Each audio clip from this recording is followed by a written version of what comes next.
everyone. Welcome to the first ever Leftovers brought to you by Flashfood, an ongoing series where we meet with some of the world's brightest leaders who have dedicated their careers to changing the health of our planet, the health of human beings, and frankly, creating a sustainable world for every single community. I'm your host, Jordan, and much like the delicious food that sits in your fridge, this show looks to the unshared, unpolished, and seemingly forgotten aspects of our careers. Our very first guest today is Rachel Konrad. I am beyond thrilled to have a friend, a former colleague here who, frankly, of everyone, is probably the voice behind all that unshared and unpolished we've seen in the industry of changing this world, which are many. Thank you, Rachel, for being on the show today. I wanted to start with you just giving us an overview of your life. I could do it, but there's too many titles and too many things. I want to know why you do it, what brought you here. Go forth. Oh my God. Well, first of all, thank you. It's a huge honor not only to be here and talking with you, but to be the first, to be the guinea pig eating the first potentially rancid leftovers, who knows. I think the concept, by the way, is awesome. Just the leftovers, the scrappy bits that a lot of people want to discard, right? That's where the gold is. I love the whole concept. I was, born and raised in Detroit in Southeast Michigan, and everyone around me was in the auto industry. I went into journalism. I actually covered the auto industry in Detroit at the Detroit Free Press. And then the dot-com boom, the first one was happening in 99 and 2000. And a bunch of my really good friends had moved out here, and I thought, ooh, I want to do that. So I came out to Silicon Valley, Bay Area, San Francisco as a journalist, and I kept up the journalism trade for a while, and then it just got very boring and repetitive. And I thought, I actually think I can make more impact on the planet, in particular climate change, from the inside of a company, of a disruptive kind of company. I reached out to the one company I had heard of in this space, and they gave me a job offer literally within a day or two. And I asked my friends in Detroit if I should take a job at this company, and they were like, Tesla, Elon Musk, I don't even know who you're talking about. You're throwing your career away. Don't do it, Rachel. But I did it because, I needed a change. And I was really drawn to the mission of decarbonizing the auto industry and making every car solar powered electric cars, right? And it was great. I ended up going back then into big industry, working for Renault, Nissan, Mitsubishi, and tried to do it at an industrial scale, making zero emission vehicles writ large. Then back in 2015 at COP21, the big United Nations conference in Paris, I was there with my boss at Renault Nissan. And I met this guy, Pat Brown, 25-year Stanford biochemist who had done this crazy stealth mode skunkworks project that would be called Impossible Foods. You were already probably working at Impossible at the time that I met Pat. And he was like, you know what the problem is, Rachel, is that you picked the wrong industry. And I was like, what are you talking about? I mean, I'm from Detroit. I've spent my, big chunk of my career now working to decarbonize the auto industry. And he's like, that's the wrong target. The ag industry, specifically animal ag, is actually much worse offender from a climate change perspective, from a methane perspective, and no one is working on this project. And he kind of threw me into a bit of a mid-career crisis, and I went back to my awesome apartment in Paris, and I was starting to look online and figure out if this guy is completely on crack or if he's right. And it turns out he was right. And so I moved my family 6,000, 7,000 miles away back to the Bay Area to work at Impossible Foods. And that's where I met you. And that's where I really figured out that, man, it's important to decarbonize transportation and energy, obviously. But even if we completely decarbonize those industries, which is obviously not possible, if we don't move the needle significantly on food and agriculture, we're screwed as a civilization. And it's frankly a much faster, harder lever to pull than any other industry, because you can make changes on the time scale of crop cycles and stuff, as opposed to cars, right? Even if every new car today were electric, we'd still have 2 billion cars in the global car park, right? And so it was a really profound introduction to Pat and career at Impossible Foods. I went then after that into venture capital, into a fund owned by Dave Friedberg, which was largely synbio and agriculture innovations. And I've been doing it ever since. It's pretty phenomenal. It's a very potent lever. So I hope people listening to this think about that and really try to go into a career that has high meaning. And in particular, if you want to solve this global heating and biodiversity crisis that we're facing, ag is really the place to go. I love it. Before we get into it, I mean, I think folks listening will definitely want to know that if you have a way to explain that driving force and ethos, and I think you and I have talked about it before, taking the risk without knowing what's ahead of you, like how would you let listeners or folks know, like, how do you take that leap? How do you take that risk in your career? What do you find within you to like put that fire forward? Because it's needed. As you and I both know, it's propelling into industries that actually aren't designed to have folks like you blasting through it. What's a good core in that? I would actually flip some of these presumptions on their head, right? I actually think the riskiest, dumbest thing that anyone could do in their career would be to go to a Unilever or a JBS or Hormel or one of these big incumbent animal ag based kind of organizations, whether it's Nestle or Borden Foods or whatever, right? If you go into one of these industries, you might get paid more. It might be a pretty stable wage. You probably have an easier life, right? But you are ensuring that the incumbent industry status quo persists even longer. And that status quo will doom us all, right? It literally is not sustainable. Ergo, that industry will significantly be overhauled, right? And it will be largely plant-based, largely zero waste, largely zero carbon, right? And so from the way I perceive it, it's actually the worst thing you could do would be to take one of these really stable, seemingly stable jobs. You know, the status quo is a huge illusion when it comes to profit and our economy, right?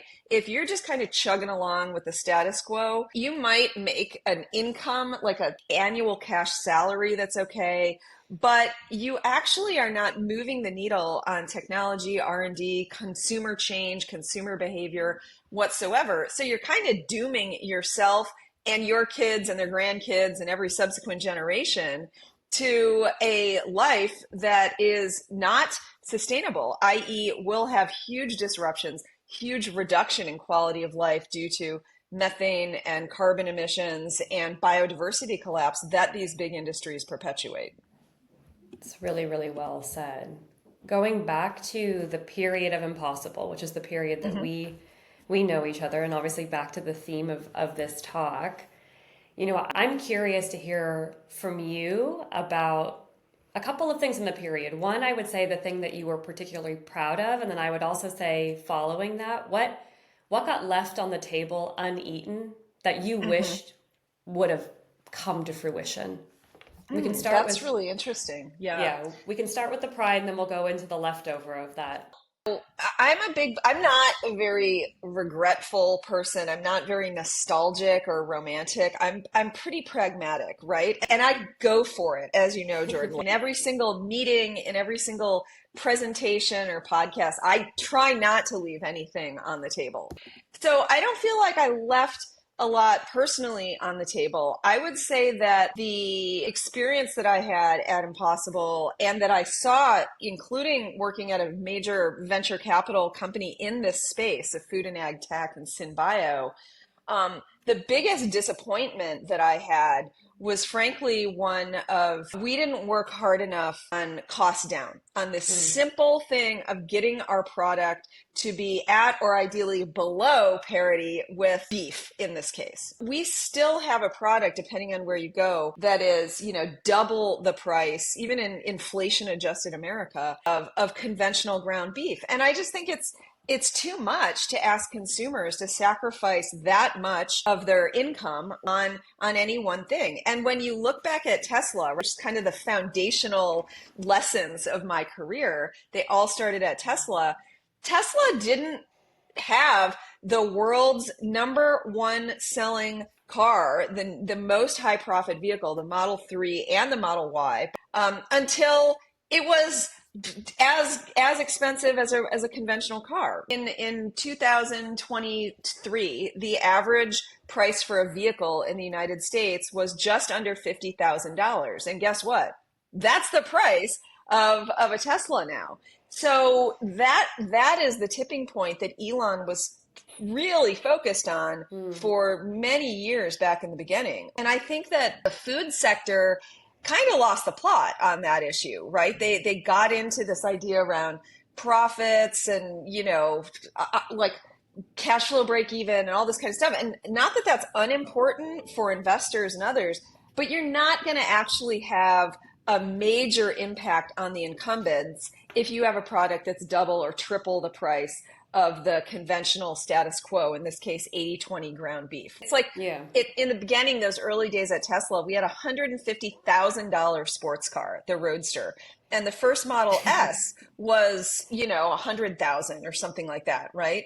And the Model X, even more.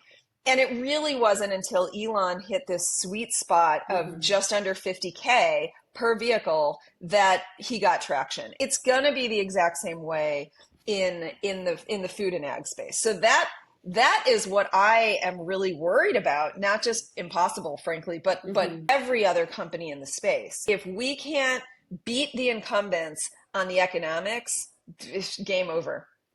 And you and I have talked about this obviously at length. Like, who in that equation is failing the company? Is it those who are funding it, like misaligned KPIs? Is it just misalignment as a whole in terms of like what the focus was when you move from visionary, we've made it, through to we're commercializing and now we're beating like what's breaking down in there?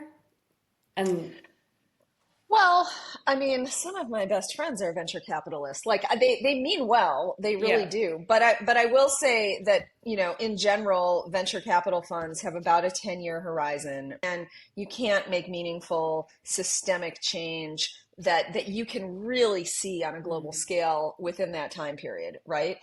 I would argue that venture capital, this is not new, by the way. This always happens in ventures. In 2008, let's go back to Tesla because it's a very parallel situation here. In 2008, it was Carmageddon, right? Both General Motors and Chrysler had declared bankruptcy. We're in the midst of this global financial liquidity freeze. Lehman Brothers was crashing and burning. I mean, Goldman was crashing and burning. I mean, it was really dire times.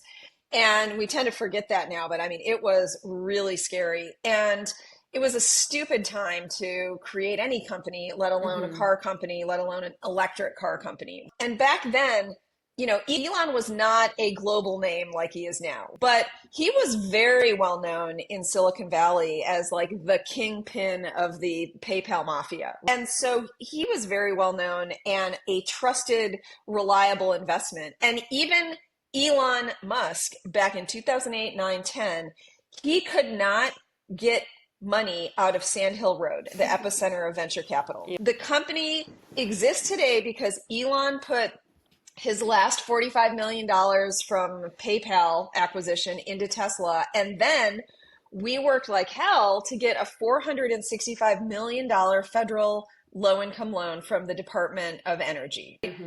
Venture capital did not fund that company. And then once we kind of got a little bit of traction with like super elite, rich hippies and sports car fanatics and stuff like that, we actually went public. And the reason we went public in an IPO back in 2010 was not because we were doing so well. We had only sold well under 2,000 vehicles. It was a joke, right?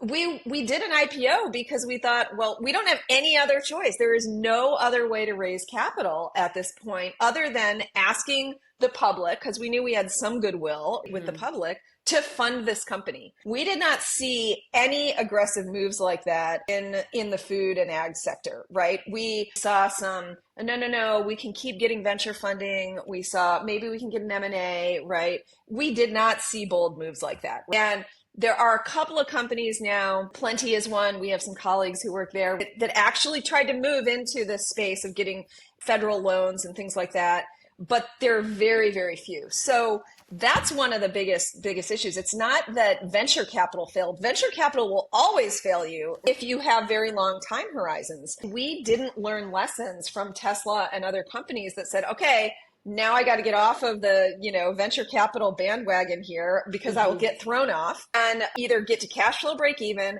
profitability, or do an IPO or get some other source of funding. We did not heed those lessons. Yeah. So I guess to sort of sum it all up, knowing what we know with where this particular sector is, call it food tech, plant-powered tech, here to stay, or is that going to be a leftover? Great question. Wow, I love the saucy framing on that one. Yeah, it's definitely here to stay. Again, you go back to this idea that the current trajectory is not sustainable. The agriculture sector, specifically animal ag, is responsible for more methane production, the most toxic greenhouse gas, than any other industry, right? We have already torched much of the American West and the Great Plains and the Midwest for the sake of cows. We have completely lost biodiversity, and we are replicating this dangerous experiment in Brazil and Indonesia and Australia and everywhere else. And, as a result, we have about 70% less biodiversity, less wildlife than we did 50 years ago when I was born. As a result, this industry is ultimately the most responsible for a gross degradation in the quality of life for, wildlife and also for us. It will change, trust me. Elon said this to me back in 2008, the first time I met him. And he said, Rachel, the chances of Tesla failing are about 95%. And I was like, shit, those are really bad odds. But he said the chances of incumbent industry continuing to just produce internal combustion engine cars and carbonizing the shit out of the environment, unless we stop them, are 100%.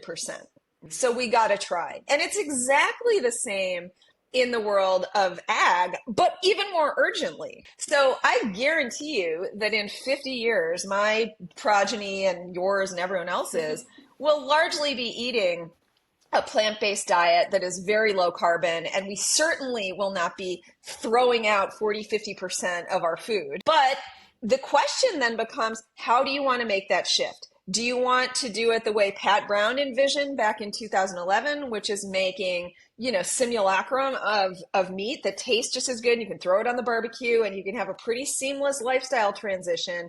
Or do we want to go into cataclysms, right? Do we want to have wars fought based on resource contention, right? Based on the dwindling biodiversity and dwindling fresh water. Mm-hmm. That's really the question, is how do you want to make this transition? Same thing with cars, same thing with energy transitions, same thing with food.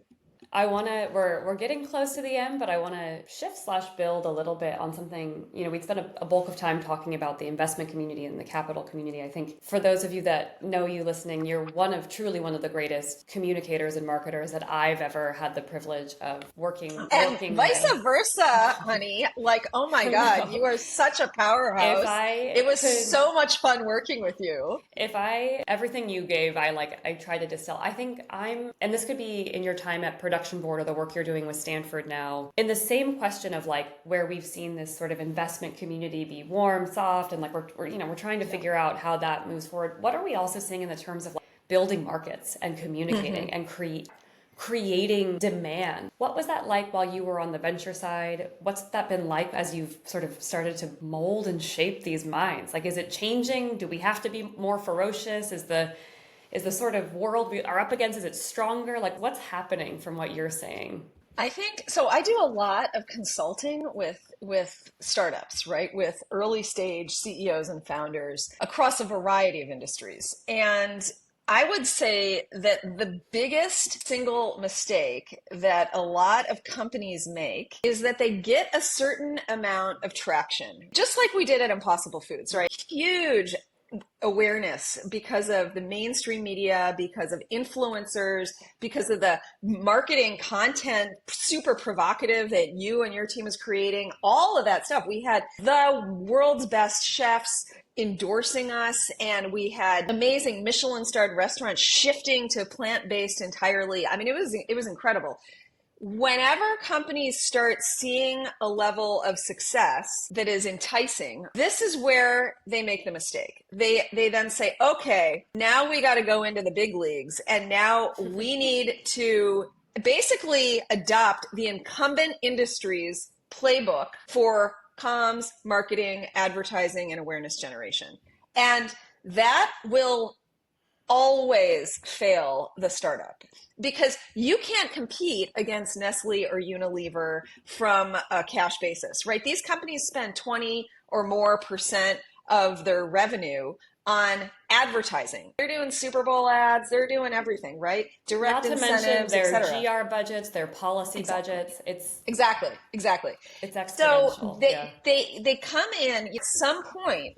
Every founder, everyone in the top of the company, they're like, no, now it's our turn to go into the big leagues. Yeah. And that inevitably fails, right? And again, say what you want about him. I am not an acolyte of Elon's, Elon 3.0, right? Twitter Elon, all that kind of stuff. But he actually understood that if we try to outspend General Motors on advertising, if we try to outspend the industry leader Hyundai Kia on sponsorships, right, we are screwed. Instead of doing that, let's spend our precious revenue on R&D and innovation. And he did that relentlessly for most of the 2010s. And as a result, the car is still years ahead of almost anything on the market. So the big red flag for me is always, and this is when the CEO founder always calls me in, right? This is when the company goes off the rails. It's when the startup, which has gotten a little bit of a foothold and success, is now a little too big for its britches. And we're going to do the mainstream mass market campaigns. We're going to go hire the hottest company, on Madison Avenue to put together our ads, et cetera. You're just going to torch your small revenue, right? And you can't afford it. The issue is really big incumbent industries are trying to get from 70, 80, 90% awareness to 80, 95, 99% awareness. That is a game that is just about throwing money at advertising and direct incentives. And startups are in a really different zone, which is you're trying to get from 0 to 10 to 20 to 30 to 40, whatever. And in order to do that, you actually you cannot adopt the incumbent's playbook. You have to be provocative, and you have to find your true believers and enable them with content and meaningful educational campaigns and things like that in order for the believers to flip the non-believers. You can't do it. You can't afford to. So that's what I think that the industry has missed in a big way. And again, a lot of car companies miss this too. Tesla to this day has not spent a penny on conventional advertising. And it's precisely because Elon's like, no, once we open that door, we are screwed. We can't spend the money then on R&D and technology. The food industry has not learned that lesson yet. It's all a really good point, and I almost would answer it for you. On this particular leftover incumbent playbook, throw it in the trash. Yes, that's it. That's the leftover. Throw it, burn it, throw it in the trash. Don't bring in people who are like, I've got the playbook. I know I did it at Pepsi or Red Bull or whatever. Like, it's not going to work for this industry, right? Yeah. It's not going to work for a startup. I love it. Well, in our last couple minutes, we asked you to stand in front of your fridge, more so to illustrate it. And again, Flashfood, we're a platform that works with food nearing its best by that's perfectly good to eat. We all know we've got fridges full of stuff that sometimes is perfectly good to eat. Inside of your fridge right now, what is the leftover that you can feel sitting in there that's in that fridge behind you? And are you going to eat it or not? Okay, I didn't know you'd actually ask me to open it, so You I don't don't know have what to open it. I'm going to do it. No, I'm going to do it, and I don't know what I'm going to find. I just got back from a business trip late last night to Okay. Chicago. I'm not going to claim super amounts of credit. This could be my husband's doing, but let me see. Oh my gosh. Okay, so here's my fridge. We've got lots of olives. I'm a huge fan of olives. We have strawberries and we have blueberries. I never go It more looks than like a day or beautiful. two without Very berries. organized too for being Yeah, well, completely there's not a unprepared. lot. Yeah, there's not a lot. I would say this is my most interesting thing. Look at the color of this. This is a like beet hummus that I made for a party last weekend, and it is so good. It was like peak beet at the farmer's market. So Yeah. I bought this, and it's just so beautiful. Look at that. I Are you made gonna it for my eat it? sister-in-law. Are you I'm gonna get it definitely going to eat it. to zero? Yeah. Oh, yeah. I will definitely eat that thing. I put it on, I'm a big sourdough person, like Yeah. peak COVID. I, like many people, went into sourdough production. So I will eat that on a loaf of sourdough. Well, Rachel, this was lovely. Thank you so much for coming on today. Is there anything that I missed that you want to share? Are there leftovers that are hanging out there in our last couple seconds? Yeah, I mean, I wanted to ask you, how do we all get people to recognize that solving waste, solving the gross inefficiencies in the food system is actually the most valuable thing you can do? I mean, I teach at Stanford, as you know, Yeah. I teach business school students. I'm actually really surprised at the number of them who, they see the hot companies, they want to work at OpenAI, et cetera. How do we get people, Yeah. young and old, to go into this industry to really shake us off of the super dangerous status quo that we're on? Yeah, I mean, I would play it back to you almost how you answered the beginning of like, how do you get off the safe path? For a student at Stanford, the safe path is to walk into doing AI. Any bus cycle, that is actually the Yeah. safe path, is to be like, oh, that's the cycle, that's my job, I'm going to take it and be the product manager to save the world. And I think Yeah. in the same framing, you have to look at the world of challenges that exist. Food waste in its entirety is not a mystery. It was that number one thing at COP, number one thing at Davos. It's the Yeah. number one thing that's going to answer the food insecurity issues. We already overproduce thousands of calories for every living person on the planet. Exactly. The problem is not starvation. The problem is diabetes and obesity and cancer, which is Yeah. largely related to massive overproduction of crappy food in the food sector. And I think it's an interesting one in that it's such a vast problem, and the answer is simply bringing the right people around the table who want to not run any playbook that's been run. Yeah, Because that's truly, it. That's it. when you're trying to make space for seemingly the leftover, the unseen, it's as sexy as you want to make it. And frankly, Yeah. it is, because it's a wide open opportunity. Wide open opportunities have a lot of opportunity for giant growth, big industries. Like, there's really no risk in walking into it because the outcomes are amazing and the upside is huge. The same talent that's walking in there could walk into this store and completely revolutionize it. And those are people that don't want to follow that like billboardy buy advertising realm. So I mean, that's where I really sit on it. And I think we're at this moment where we're going to really shift that attention Yeah. once again. Yeah. That's I hope that's, so. I hope so. It's an interesting world, and I can't wait. I'm gonna earmark this, that in at least 12 months we'll come back together and we'll run Great. this same dialogue to see where we are, because that last point around these two industries sort of coming into each other It's fascinating. I want to reflect on it, but Yeah. we are at our time together.